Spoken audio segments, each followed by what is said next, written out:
ki, Srila Prabhupada ki, Samaveta Bhaktivinoda ki, Aur Premanande. So, and thank you. Thank you. Those of you don't know in the group, SrinivasaAcharya Prabhuji is the brother-in-law of Krishna Kishore Prabhuji. So Gopi is Krishna Kishore Prabhuji's niece. Thank you, Mataji, Radhika Mataji, again inviting us for this session today. So what are we reading today? So we're gonna do like second chapter, 52nd verse, Prabhuji. Okay, okay, good. So I got the right one then. Sundari Radhika gave me the right verse. That's what she said. Okay, 252. So before we start, I'm going to see who all are here. So obviously Radhika Priya Mataji, and then Bindu. We have Krishna and Nalini. Hare Krishna. Yes, I remember you from last time. And Hare Krishna Prabhuji. Ramesh. Hare Krishna. Hare Krishna Prabhuji. Hare Krishna. Hare Krishna Prabhuji. Krishna here. Hare Krishna. Krishna. Hare Krishna. Hare Krishna, Mama. Hare Krishna. Vibhu, I don't see you though. You don't have your camera on. Hare Krishna. Hare Krishna. Vibhu, now you have specs. I never saw you in glasses. Yes, you did. I did? Okay. All right. So you're going to hear the class today and I'll ask you questions at the end. Okay. So better hear properly.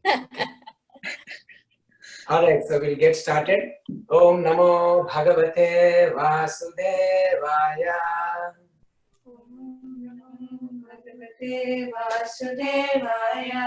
Om Namo Bhagavate Vasudevaya.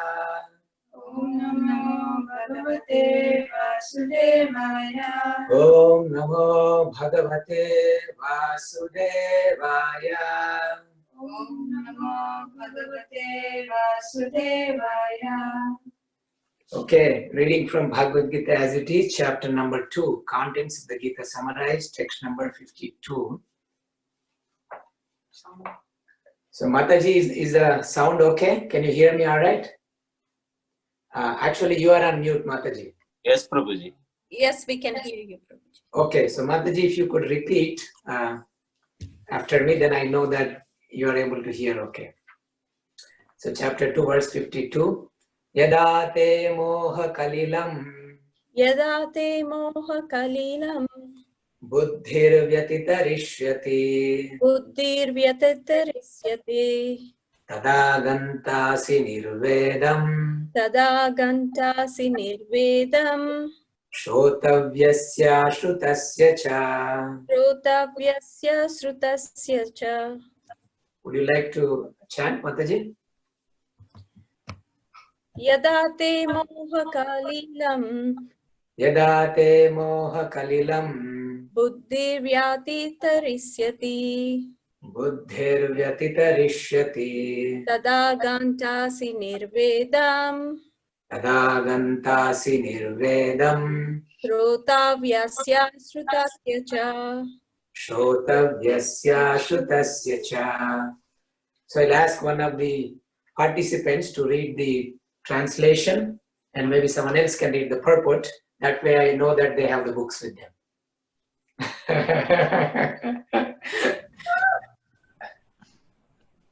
Okay. So yes, Krishna Prabhu, can you read the translation? Yes, Prabhuji. When your intelligence has passed out of the dense forest of delusion, you shall become independent to all that has been heard and all that is to be heard. Okay, thank you. So now, Mathurik. Yeah. Okay. Okay, Prabhuji. Purport. There are many good examples. Yeah. So you are the one who read the translation, right? No, Prabhuji. Someone else read. Okay, yeah. Okay. Ramakrishna read the translation. Oh, Ramakrishna read that. Okay, because his video was on. Yeah, there are a lot of Krishnas. Okay, please go ahead. Yeah. Krishna. Purport. there are many good examples in the lives of the great devotees of the Lord of those who became indifferent to the rituals of the Vedas simply by devotional service to the Lord. When a person factually understands Krishna and his relationship with Krishna, he naturally becomes completely indifferent to the rituals of fruitive activities. Even though an experienced Brahmana, Sri Madhavendra Puri, a great devotee and Acharya in the line of the devotees, says, I can read the Sanskrit if you cannot. Are you able to read? You can read if you can. no No? problem. Okay, then I will read. Sandhyavandana bhadramastu bhavato bho snanatubhyam namo bho deva pitarascha tarpana vidhau naham kshamakshemyatam yatra kvapi nishadya yadava kulottamasya kansadvisha smaram smaramagam harami tadalam manye kimanyena me. Continue. Yeah. Oh, my prayers 3 times a day, all glories to you. Oh, bathing, I offer my obeisances unto you. O demigods, O forefathers, please excuse me for my inability to offer you my respects. Now, wherever I sit, I can remember the great descendant of the Yadu Dynasty, Krishna, the enemy of Krishna, and thereby I can free myself from all sinful bondage. I think this is sufficient for me. Okay, thank you. So I'll have someone else read the next paragraph. Bindu, can you read the next one? Anaya said, the Vedic rites and rituals are imperative for neophytes, comprehending all kinds of prayers 3 times a day, taking a bath early in the morning, offering respects to the forefathers, etc. But when one is fully in Krishna consciousness and is engaged in his transcendental loving service, one becomes indifferent to all these regulative principles because he has already attained perfection. If one can reach the platform of understanding by service to the Supreme Lord Krishna, he has no longer to execute different types of penance and sacrifices, as recommended in revealed scriptures. And similarly, if one has not understood that the purpose of Vedas is to reach Krishna and simply engages in the rituals, etc., then he is uselessly wasting time in such engagements. Persons in Krishna consciousness transcend the limit of Spada Brahma or the range of the Vedas and Upanishads. Thank you, Bindu. So what we'll do is we'll read the next verse also, because that kind of concludes the section, and in the following one, Arjuna will ask the question. So it's these two verses are together. So someone else could read the translation for the next one, and maybe another devotee the purport. So Krishna and Nalini, Krishna and Nalini, there are so many Krishnas. So there is Krish and there is Krishna and Nalini. I think Krish already read. Krish is Ramakrishna, right? No, Krishna and Lalini is Ramakrishna. Okay. So then who is Krish? It's Krishna Kishore. One more Krishna Kishore we have. Okay, one more Krishna Kishore. All right. Krishna Kishore and Rishikeshini. Okay, so Mataji, you tell who hasn't read. Pick two people. One person will read the translation for 53. Not translation. The words after you. I think let's make Krishna Kishore Prabhuji. Okay. Krishna Kishore Right. Bindu Prabhuji will follow you.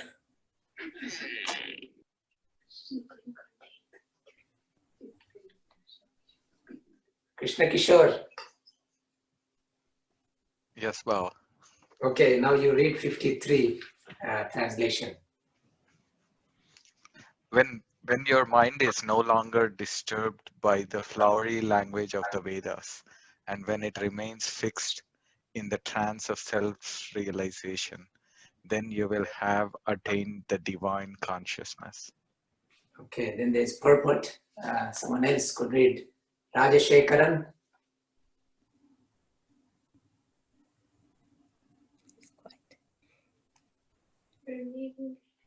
He has to unmute. Navya, can you read? Yeah, maybe Navya. Mataji, I can read. Okay, go ahead. Purport. To say that one is samadhi is to say that one has fully realized Krishna consciousness. That is, one is full samadhi, has realized Brahman, Paramatma and Bhagavan. The highest perfection of self-realization is to understand that one is eternally the servitor of Krishna and that one's only business to discharge one's duties in Krishna consciousness. A Krishna conscious person or unflinching devotee of the Lord should not be disturbed by the flowery language of the Vedas, nor be engaged in fruitive activities for promotion to the heavenly kingdom. In Krishna consciousness, one comes directly into communion with Krishna, and thus all directions from Krishna may be understood in the transcendental state. One is sure to achieve result by such activities and attain conclusive knowledge.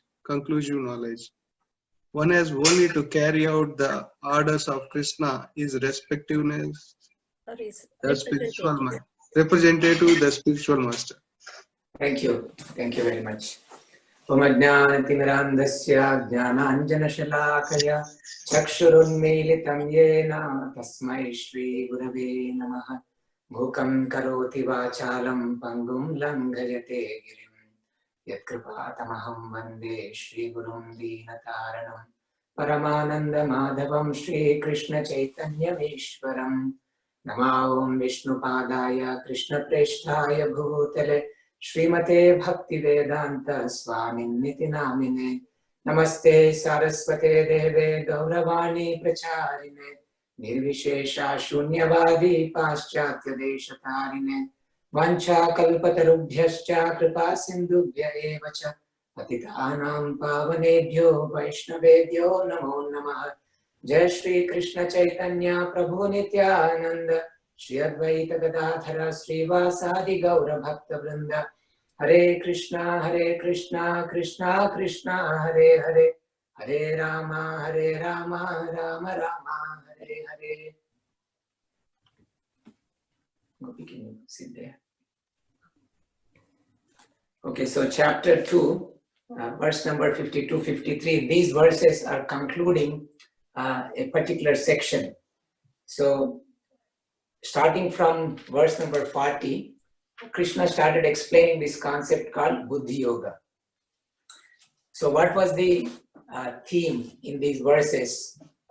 Those who have attended the previous sessions, what was the theme that's going on in these verses? Except Radhika Mataji. Who can answer?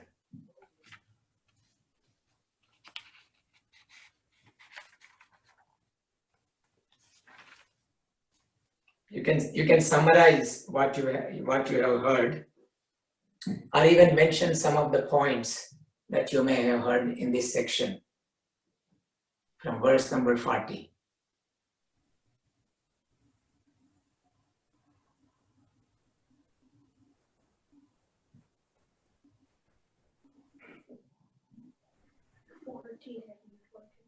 Should I unmute everyone? Maybe they're mute, Prabhuji. That's why we could not hear. Now, yeah, I unmuted. You all can unmute, or your computer can answer. okay, I see Navya's phone is unmuted. If you're saying something, please go ahead and repeat. If you have said something, you have to say again because it was muted. Because we are kind of continuing with the same theme. That's why I'm asking this question. Okay, some of you may be shy, so I'll try to get you started. Is anyone going to answer? I remember about Vyavasayatmika Buddhi, Prabhuji. Yes, very nice. Yeah, so what was that verse saying? We have to fix our intelligence on our goal, Yes. right? Yes. Yeah. So then the path to get there has been also described, and there was one very famous verse that is very popular in India. Particularly before. Karmanyevadhikaraste ma phalescha kadachana. Yes. What is that? What is the meaning of that verse? So you perform your duty without expecting the results, and yes. So that's how much Krishna says. Karmanyevadhikaraste ma phaleshu kadachana. Right? So I remember, like my father always used to tell me this verse before my exams. Before writing examinations, he used to say, don't worry, you just write. Now you have studied, you just go and write. Don't think about what rank you're going to get, right? So, but I used to think, okay, what this means is don't be in anxiety during the time of exam, right? But once you write the exam, you get the glory, you get the badge, first in class, second in class. At least when we were kids, they used to do that, right? And then you hang around to that badge, you're first in class. But in the next test, if you're not first in class, you have to give the badge to someone else, right? And then you cry, I'm losing this badge, right? So we were trained to think that that verse means just don't focus on the result, that's all, right? But when it gets, you can have fun, you can enjoy, the result belongs to you. But that's not actually what Krishna is saying in these verses. Is karmanyeva adhikaraste ma phaleshu kadachana. We don't have adhikara for the phala, for the fruit. The fruit doesn't belong to us. The fruit belongs to Krishna. Then we say, well, but I am the doer. I did the work. Why? And because of me, my hard work, I got the result. Therefore, naturally, the fruit should belong to me. But Krishna says, ma karma phala heturbu. You are not the hetu. You are not the reason for the karma phala. Right? So therefore, then we may say that, all right, you're saying, even I studied, I worked hard. You're saying I didn't do anything. And you're saying, once I get the fruit, it doesn't belong to me, even though I worked hard to get it. So this is unfair. So the natural reaction is, okay, I don't want to work. But Krishna further says, mate sangos pakarmani. Don't become attached to not doing your work. So this is a very difficult proposition. You have to work hard. When you get, you should say that you did it, and the fruit is not yours, and you don't have even the right not to work, but you have to work. So it's a very difficult situation, right? Krishna is putting us into. But that's what actually it means to come to the platform of Buddhi Yoga, is we have to continue to perform activities without expecting any results. This is called Nishkama Karma Yoga. So these verses are actually talking about Nishkama Karma, and the result of acting like this is we get proper knowledge and proper understanding. Until and unless we become detached to the fruits of our activities, our consciousness will not be in the right state for proper understanding.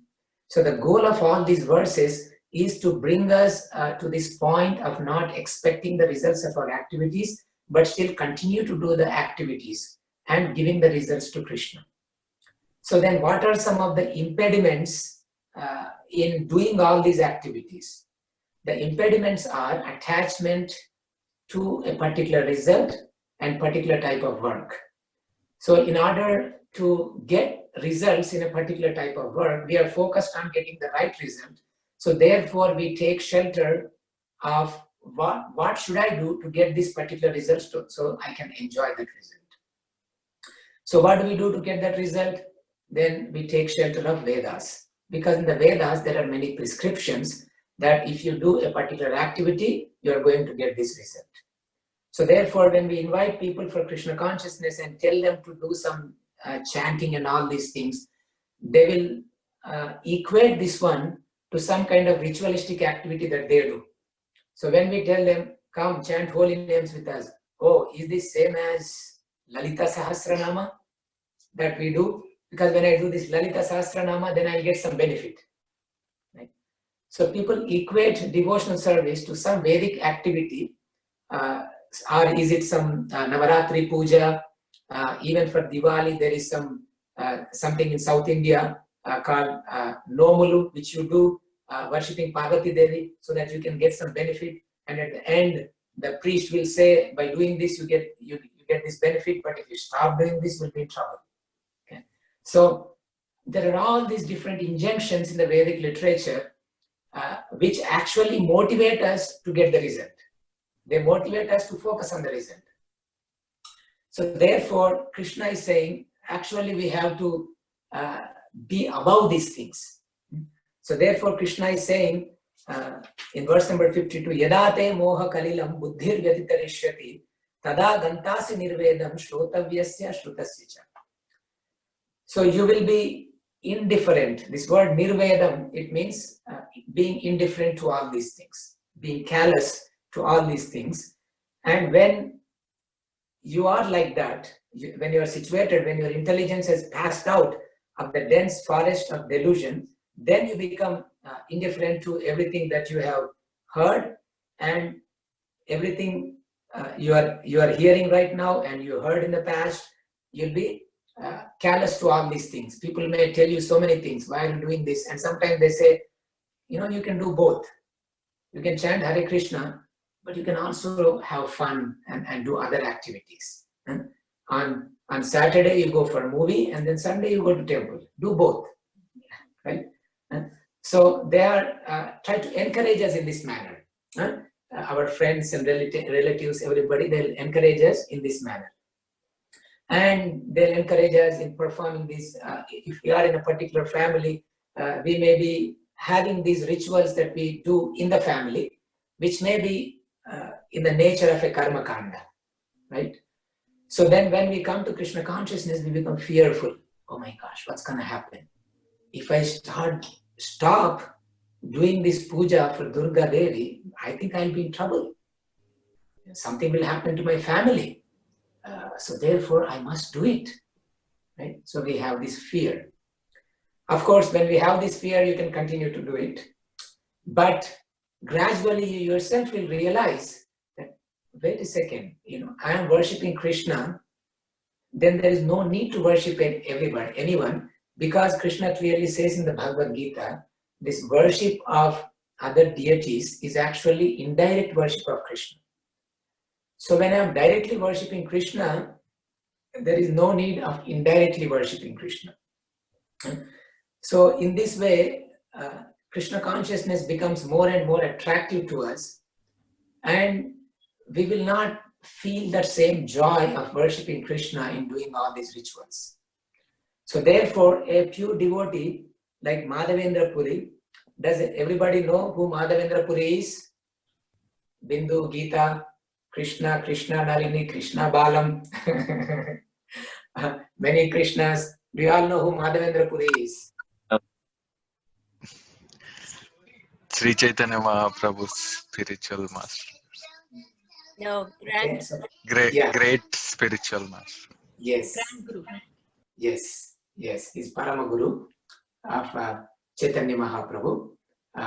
So Madhavendra Puri, he is actually, you could say, the Radha Krishna Bhakti. He was the one who kind of started giving Radha Krishna Bhakti. He was situated in this Radha Krishna Bhakti. Otherwise, the Sampradaya that is coming from Madhva Sampradaya, they are mainly worshippers of Lakshmi Narayana. But Madhavendra Puri, he is very advanced devotee of Lord Krishna, not just Lakshmi Narayana, but the worship of Lord Krishna. Is a very intimate devotee of Lord Krishna. So he was situated in this very high stage of Krishna consciousness that he would not perform the regular activities that we are supposed to perform. Okay. So actually, even though we are going to talk about this verse, I encourage people not to imitate this one. The reason is, here Madhavendra Puri is saying, the first thing he's saying is Sandhya Vandanam Bhadramastu Bhavato.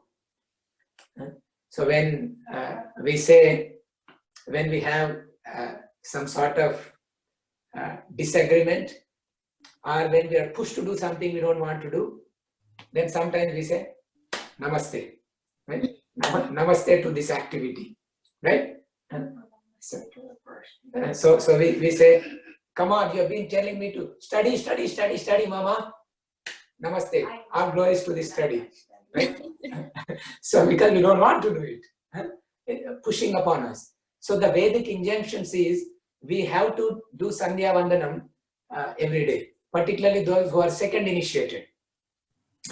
We have to do Sandhya Vandanam at morning, at noon, and in the evening. Okay, so there is a particular Sandhya Muhurta which is for 48 minutes. It comes in the morning, it comes in the afternoon, it comes in the evening.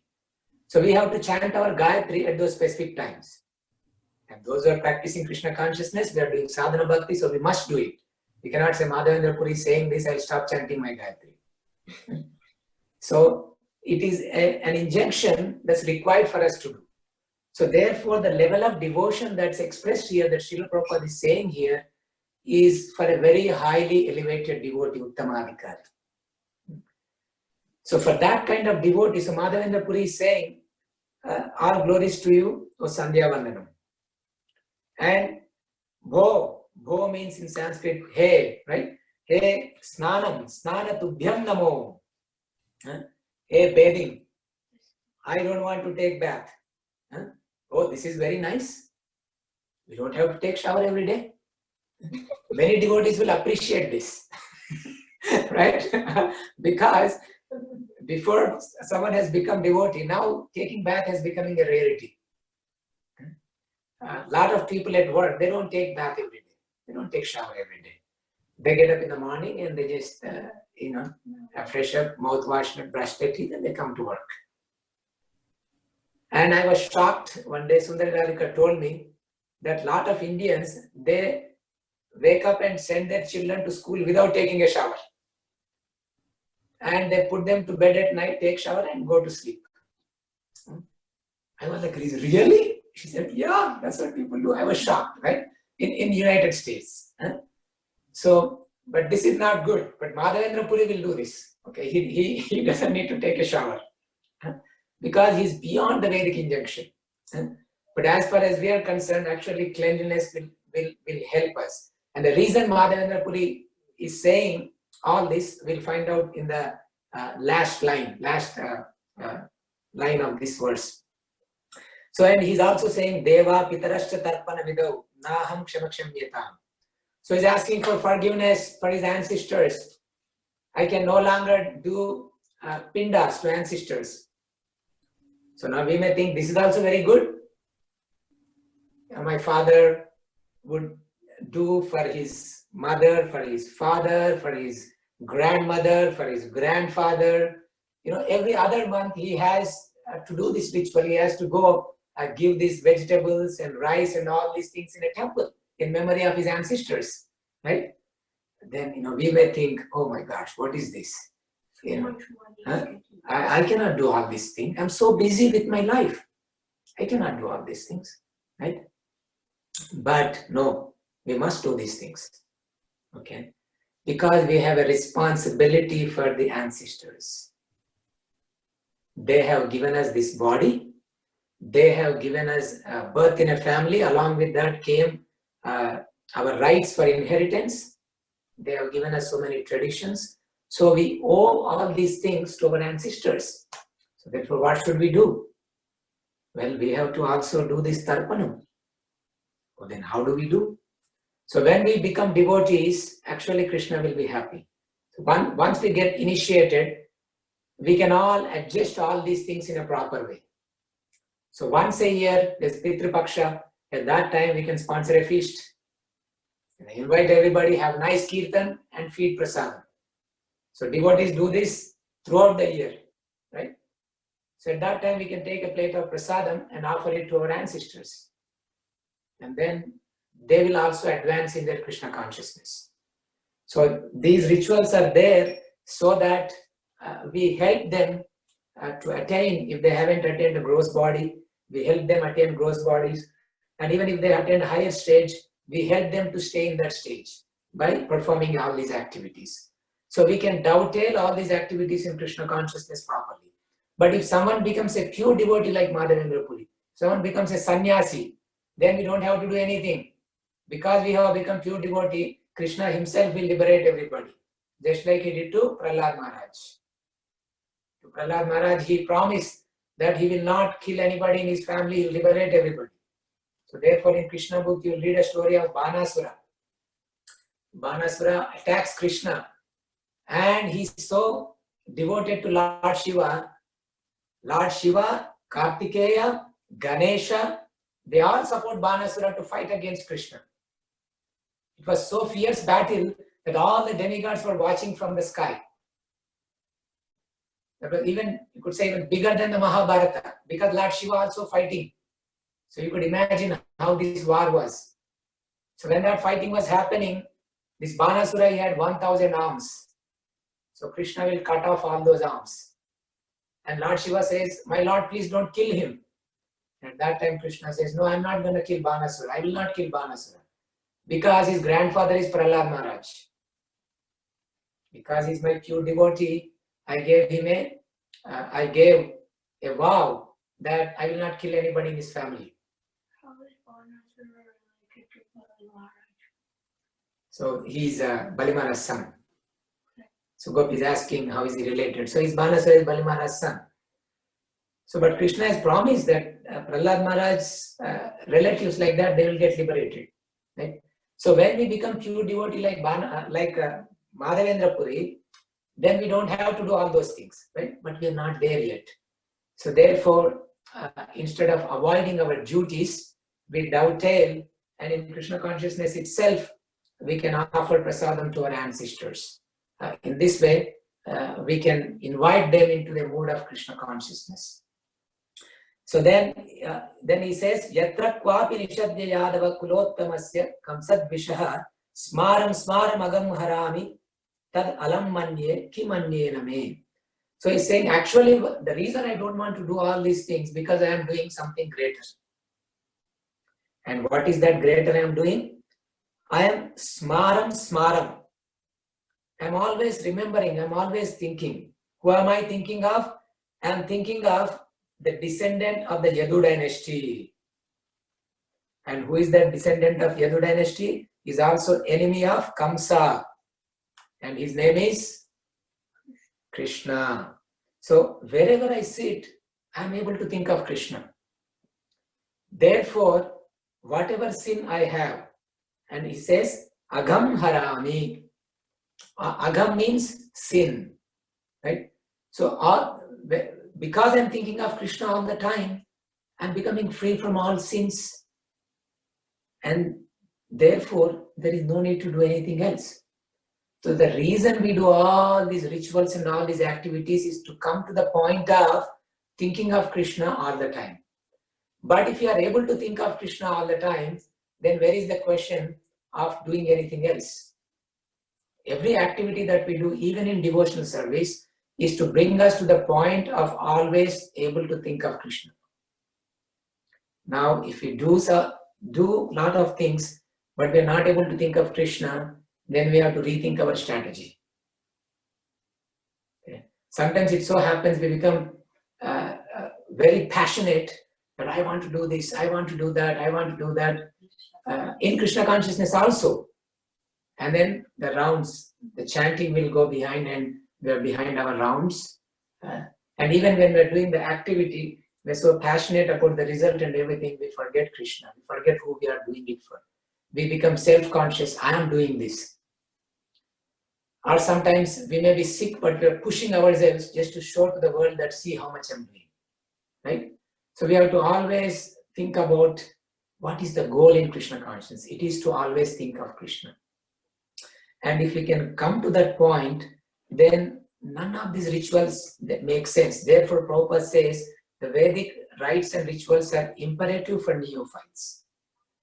Imperative means it's an injunction, it's a command that we must do. So for neophytes, it's a must. But for very advanced devotee, it may actually, these rituals may be unnecessary.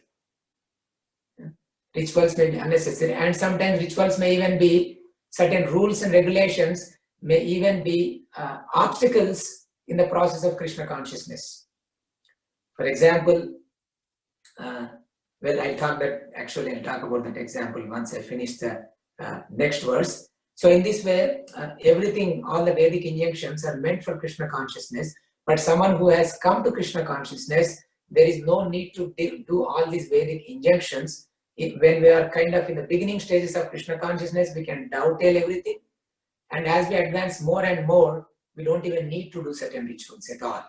Okay? So this is very important to understand. And then when your mind is no longer disturbed by the flowery language of the Vedas, and when it remains fixed in the trance of self-realization, then you will have attained the divine consciousness. Right? So we will not be attracted anymore. I want to get this big result. I want to get that big result. We are only concerned about Krishna. We are only concerned about Krishna's pleasure. And we see these in the examples of great devotees. Even Madhavendra Puri, he was not attached to anything. Once he was in a temple called Kshira Chora Gopinatha. So when he was in the temple, he heard that in that temple, actually he was going to Orissa, he was going to Jagannath Puri to bring Chandan to his Lord, to Gopalji in Vrindavan. So Gopalji tells him, you go, I'm very feeling hot, you go and bring me this nice Chandan. So he walks on foot all the way to Jagannath Puri, but on the way he stops at Kshirachora Gopinatha temple. So he's always thinking of Krishna. And he finds out that the kheer that they offer in the temple, the payasam, it is so good. And therefore he was thinking, wow, I wish I knew the recipe. If I know the recipe, I can make it for my Krishna in Vrindavan. So, but this thought comes to his mind when the offering was being made. So they are carrying the offering, they cover it, and the pujari is taking the offering for the deity. So the reason they cover is because nobody should see it, because if someone even thinks that, they want to eat or anything, it is not good because it's not yet offered, so they cover it and take it. So, but when they are taking, Madhavendra Puri thinks, if I knew the recipe, if I knew how it tastes, it will be good. So he thinks like that, then he feels so bad. Why did I even think like this? Because the offering has not been made yet, and already I'm mentally polluting the offering by thinking of this. So he feels guilty and he leaves the temple. And then he goes to in the downtown marketplace, in the downtown area, just sitting somewhere. And then the pujari makes the offering is done, and he takes out all the offering. And then in the evening, he has to put the deities to rest. So he takes flowers and everything, he cleans up the deities, he cleans up the altar, and then the pujari, he goes to take rest. So it's night time and he's sleeping. And then as soon as he falls asleep, he gets a dream. Someone is waking him up. Wake up, Pujari, wake up. Krishna, what's the matter? Wake up. In the downtown area, there's a devotee named Madhavendra Puri. I saved some kheer for him. You come get the kheer and you go deliver it to this devotee. Then he gets shocked and he gets up. Did I hear that right? What was Krishna saying? He wants to go back to sleep, but this strong urge inside, Krishna is telling him. So he gets up, he takes a shower, and he goes back on the altar. And sure enough, behind his dhoti, Krishna is hiding the pot. So he's so surprised because he cleaned up the entire altar. The way you put the deities to rest is when you worship in the temple, you take out all the flowers and everything, and you wipe nicely, and then you give achman to Krishna. And you have little beds where you can send him to bed. There's all these rituals, and of course you put small Utsava Murti to rest, but the big Krishna is standing there. But you still clean up around him also. So the pujari is shocked. How did this happen? I thought I cleaned up everything. I took all the bhoga. People were even fighting for Mahaprasadam. I gave up everything. So then how come this part of prasadam is still left? So he takes this part and then he goes and he starts asking, Hare Krishna, is there anybody here called Madhavendra Puri? And he's taking Madhavendra Puri's name and he's calling him like that. He couldn't put it on Facebook because, those days, Facebook would have been so popular, everybody on the phone, it will pop up. But he's going and shouting. And in this way, Madhavendra Puri, he says, yes, I'm Madhavendra Puri. He's already feeling bad. Why is this person calling me? I already ruined the offering by thinking of, this kheer, and now he's calling me. Then he says, oh, you are Madhavendra Puri? And he puts the part over there and he pays him flat, dandavats. Oh, you are great Madhavendra Puri. I'm so fortunate that I have met you. You are such a great devotee. You know what? Gopinathji personally told me that he saved some kheer for you. And here you go, this kheer. And Madhavendra Puri is shocked. What difficulty I have put the Lord into. I have made the Lord to steal this kheer for me. And he had to send a messenger to bring this kheer to me. Oh, Brahmana, please forgive me. You have to take this trouble. No, it's my great fortune that I have been able to have your darshan. You please come to my home for prasad. He's doing all these things. You know what? Let me take rest. We'll talk later. And then the pujari leaves and Madhavendra Puri is so happy and he eats all this kheer that Krishna has personally given him and he washes this pot. And then, of course, we just eat the kheer and even sometimes we don't even take the entire prasadam because we may not see with proper vision. But for Madhavendra Puri, that prasadam is nothing but Krishna, right? It's so delicious in Krishna's reciprocation and love. And then he washes the pot and then he breaks the pot and he puts it in his cloth so that every day he can eat a little bit because this is coming from Krishna directly, right? This pot. So this is the level of advancement of Madhavendra Puri. Yes, Sugopi. Yeah. Sugopi is reminding me of another thing. What he does is so he keeps that and then now he has a problem. He's afraid. Now what his problem is? He's afraid that now this pujari will go and tell everybody that there's a devotee called Madhavendra Puri. He's such an exalted devotee and Krishna has saved a kheer for him. And then guess what's going to happen tomorrow morning? I become so famous. I'll get so many likes on the Facebook and there'll be so many friend requests on the Facebook, right? Everybody, then this is going to disturb my bhajan. So let me run away from here. So Madhavendra Puri immediately runs away to Jagannath Puri. So this is Madhavendra Puri's devotion. He's such a great devotee. Therefore, for a person like that, none of the rituals are required. No Vedic injunctions are required because they're completely on the spiritual platform. Their body also becomes transcendental. For such a person, if somebody touches him, that person will become clean. Then where is the question of even taking a shower for him? Right? The water will become pure when the water falls on him. We have seen this in the history. That even Ganga Devi says she becomes pure when pure devotees come and touches her. Right?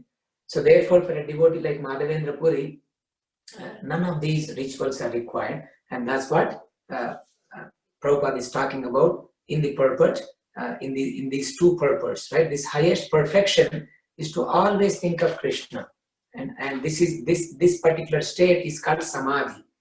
And verse number 53, this is called achala buddhi. Means our intelligence is not shaken. Right now our intelligence is, we decide, yes, I have to get up in the morning, I have to chant my rounds, I have to read Bhagavad Gita. We make a decision. We make resolutions. Every new year we have resolutions. And as we start becoming devotees, we start making resolutions on Gaur Purnima and Janmashtami. Right? On this Gaur Purnima, now I have to take some vow. Chaitanya Mahaprabhu, I'm going to do this. Janmashtami, we want to do this. But then we realize that, okay, I wanted to get up for Mangalarti every day. We feel very blissful on Gaur Purnima, but then until Janmashtami, when it becomes so difficult. And Janmashtami, we revisit the goal. Right? So in this way, our buddhi becomes chela. means it is shaking. Right? But for these devotees, it is fixed.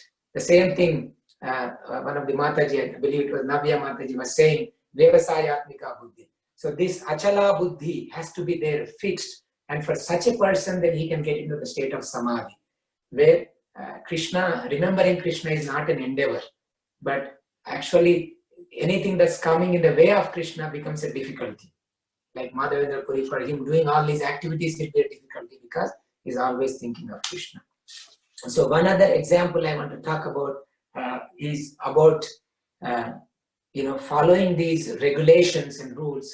There was a devotee named Govinda. He's Chaitanya Mahaprabhu's assistant. Chaitanya Mahaprabhu had two assistants, Govinda and Swarup Damodar Goswami in Jagannath Puri. So Govinda, he's both of them, Swarup Damodar Goswami and Govinda, they were with Chaitanya Mahaprabhu all the time, assisting him in various things. So Govinda used to cook for Chaitanya Mahaprabhu. So one day, Chaitanya Mahaprabhu is sitting at the door, and he falls asleep. He is leaning like this, and he stretches his feet, and he's falling asleep. So now, if Govinda has to cook, so he has to cross Chaitanya Mahaprabhu to go and cook something. So then what should you do? The etiquette says you should not cross over somebody. So now Govinda is thinking Chaitanya Mahaprabhu is asleep. So Govinda crosses, he goes away, and then he makes the preparation, and then he feeds Chaitanya Mahaprabhu. And Chaitanya Mahaprabhu eats, and he again falls asleep. And Chaitanya Mahaprabhu wakes up after a long time and says, Govinda, have you eaten? And Govinda says, no, I did not eat. Oh, why did you not eat? Well, the prasadam is in that pot, but you fell asleep, you're lying here, how can I cross over you and go and get the prasadam? And then Chaitanya Mahaprabhu says, don't you, I know you crossed me one time. You already crossed me. Now why are you saying you cannot cross me? And then Govinda says, my Lord, I crossed before because I had to serve you, I had to cook for you. So therefore I violated the etiquette in order to cook for you. But then now it is a matter of me eating, therefore I cannot violate this etiquette. So therefore I have to fast. I had to fast, that's why I did not eat. And Chaitanya Mahaprabhu smiles and says, yes, this is the quality of a devotee. So a devotee always follows etiquette, but for the service of Krishna, then he may violate some injunctions. So this is very important, but the violation happens in a very high stage. Like the cowherd boys in Vrindavan, they eat something, it tastes good, then they give it to Krishna. We cannot do that. And that will be sahajiya. We should think I'm so advanced, I'm like Shabari, I'm like cowherd boys, I can do this. Sometimes people do that. In the beginning, it's like, oh yeah, No, and we have to follow certain principles. This is called sadhana bhakti. And we have to follow those etiquettes. And Sundar Radhika said also, if I could take some time and talk about some of the etiquettes in Krishna consciousness.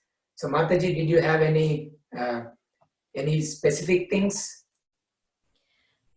So Prabhuji, a lot of the members in this group right now, they are very new to Krishna conscious movement, like Prabhupada, Acharya, Satparampara, and Bhagavad Gita teachings and all. So it will be nice based on that and us audience. Maybe you can emphasis on few important things we can learn from.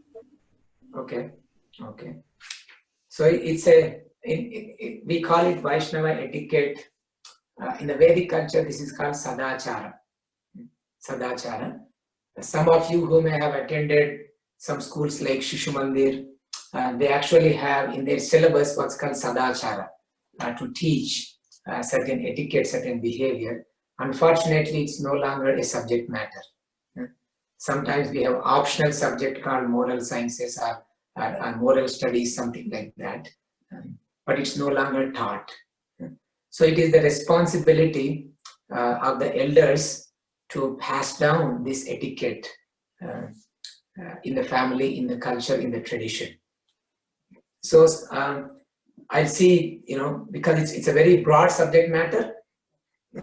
So some of the basic things that we can learn is, for example, we read scriptures. We have the Bhagavad Gita, right?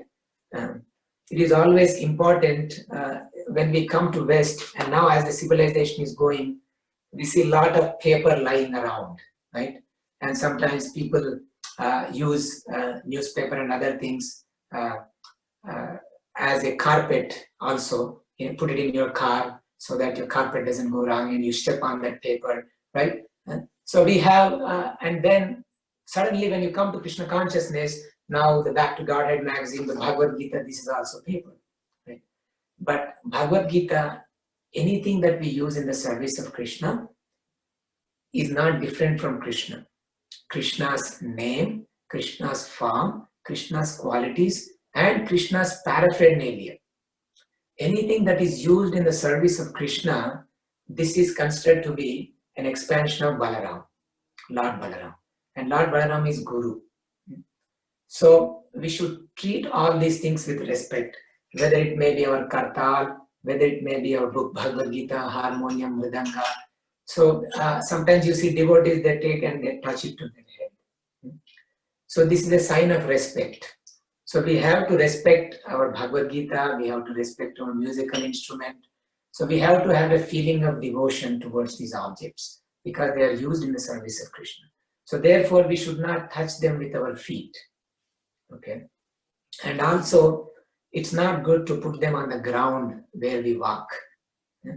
So put it on the carpet, put it on a stand, something like this if you have, put it on your lap. So in this way, this is very important to do this. When we come in the association of devotees, keep Bhagavad Gita in a proper way. And particularly, I see here is, I don't know if there are any Western audience in here, but in the Western culture, there's no difference between shoes and books and your toothbrush and all these things. So sometimes I see people sticking their book in their shoes. If you have particularly with shoes with, what do you call these shoes? Boots. Yeah, you have these boots. I've seen people sticking the book in the boots. My heart, what's happening here? It drops, right? So we should teach by example. We can gently tell them, excuse me, could you just put this here? You have just distributed them this book and they just stick it in there, and they come to your Bhakthivriksha for the first time, and they have these boots on, and then they have the Bhagavad Gita, and they have the keys, and everything goes in their boots when they are eating prasadam. So, excuse me, do you mind, I'm going to put it here. We don't do it like that. So we, in a gentle manner, we have to explain it to them, right? But in order to do that, we should have that devotion towards Bhagavad Gita. It's not just a matter of ritual, right? It's a little devotion that we have. So as much as possible, we do that. Of course, we don't go and pick a fight with people and do all these things. We have to be careful how we do, because our goal is to gently help this person to advance, right? So, and we distributed the Gita, this person happily has taken, and now we can not go shouting at this person because he doesn't know, right? So we can, in our heart, beg for forgiveness from Krishna and gently explain him, just like we tell it for children. And there may be kids in our house, little children, they may not know. And now it works both ways. So now we say we have to respect it. But then what do we do if someone by mistake has done something wrong, right? So we have to also deal with that situation in a gentle way. A child is interested in Bhagavad Gita, but I don't want to give this book to the child because he's so contaminated, he's going to do this, he's going to do that, right? Then it may not work because we have to teach them. So we teach them gently, we can put them on the lap and we can show them these things. And I have my Krishna book still, and there are some pencil marks done by Sugopi, right? So sometimes they make mistakes, it's okay, we should not be so hard on them because it's out of innocence, right? So out of innocence, we teach them gently, if some people do out of innocence, but we have to make it a point that we teach by example. So when children see us paying respect to the book, they start paying respect to the book. So in this way, all the paraphernalia of Krishna. So if by accident we drop it, we drop kartal on the ground by accident, right? Then what we should do is we should pick up and then touch it to our head, okay, as a matter of respect. And same thing applies to devotees. I was talking about crossing a devotee. This we see a lot of times. We congregate and all of us eating prasadam. And you see sometimes children and even sometimes adults, they just cross over our prasadam. There's prasadam plate and they just step over the prasadam plate. Or they step over one devotee. So we should avoid this. This is not considered a proper etiquette.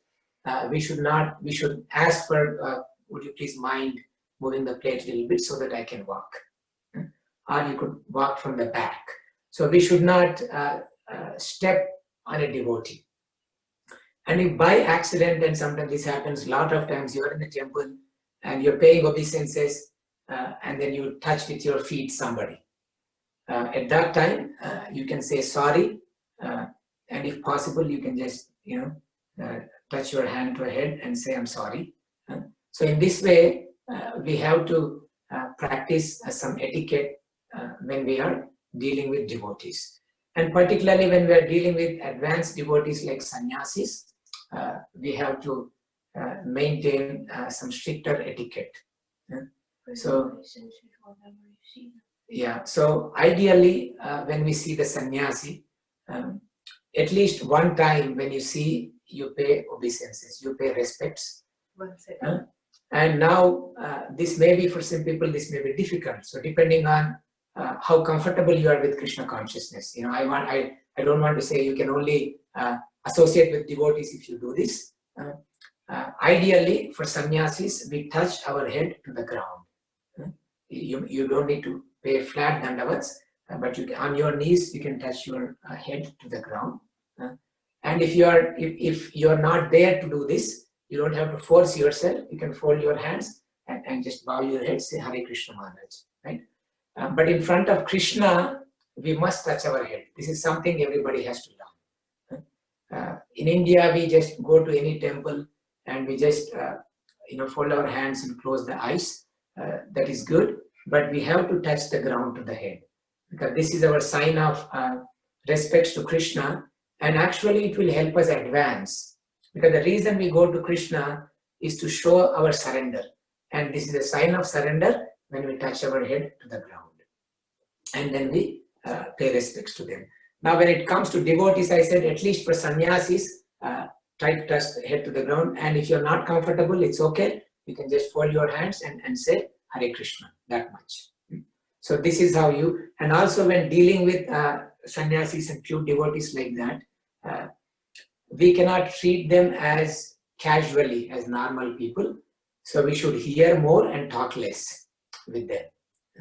A lot of times we may tend to talk more and hear less, but particularly the thing that we take from great devotees is, the most important thing is their instructions.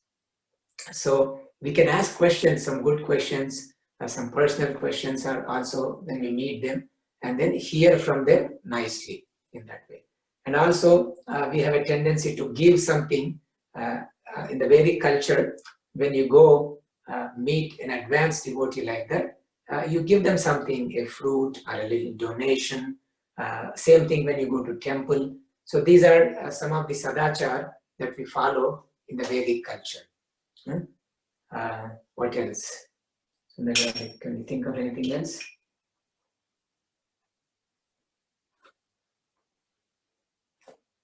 So Srila Prabhupada said a devotee is a gentleman. A devotee is a gentleman. Very simple. It's not complicated, right? The way we know a devotee is a gentleman. Right? He is not proud and arrogant like that. He's simple-hearted and he's a gentleman. So that's all we need to go with. Keep a simple heart and just be a gentleman, and everything else will work in Krishna consciousness gradually. But those who are taking Krishna consciousness seriously, then we have more responsibility to follow this sadachar. eating only prasadam after offering to Krishna, and setting a good example, and not talking loud in front of the deities. Especially after Aarti. And after the Aarti is over, then all of a sudden the sound will become louder than the Aarti sound after the Aarti is over. This is having like 50 different conversations. Wow, this is happening. How are you? How is this person? Your sari is so nice. Your cell phone is good. You bought the new latest version of iPhone. This conversation go on, and Krishna is standing there and watching and hearing. If you want to have those kind of conversation, it is better to take out of the deity's room. And if it is in our home, we can close the curtains, our small altar, and then we can have those conversations, right? So it will be, just now we are very seriously, we are looking at Krishna and praying. All of a sudden, we don't even feel that Krishna is present anymore. and we go in our own way in doing these things. So it's better to close the curtain. And if we take our deities outside to a program or something like that, we can bring them back to our car so that the deities don't have to be uncomfortable in this setting. We can bring them to the car and then the socialization can happen. And if it is in our house, we have a little space, we can close the curtains like that. And if it is in the temple, we can get out of the main deity room and do these kinds of things. Anything else, Mataji, you want to? No, Prabhuji, very wonderful. Thank you so much. Really, very nice. We can go on, listening to, anything related to Krishna. We can sit, the time. Yeah. Thank you so much, Prabhuji. In a short notice, you made it. And thank you. Thank you. Always. All of your association. Yeah. Wonderful class. Thank you so much. Hare Krishna, Prabhuji. Thank you so much. Hare Krishna. Thank you, Prabhuji. Thank you. Hare Krishna. Hare Krishna. Thank you.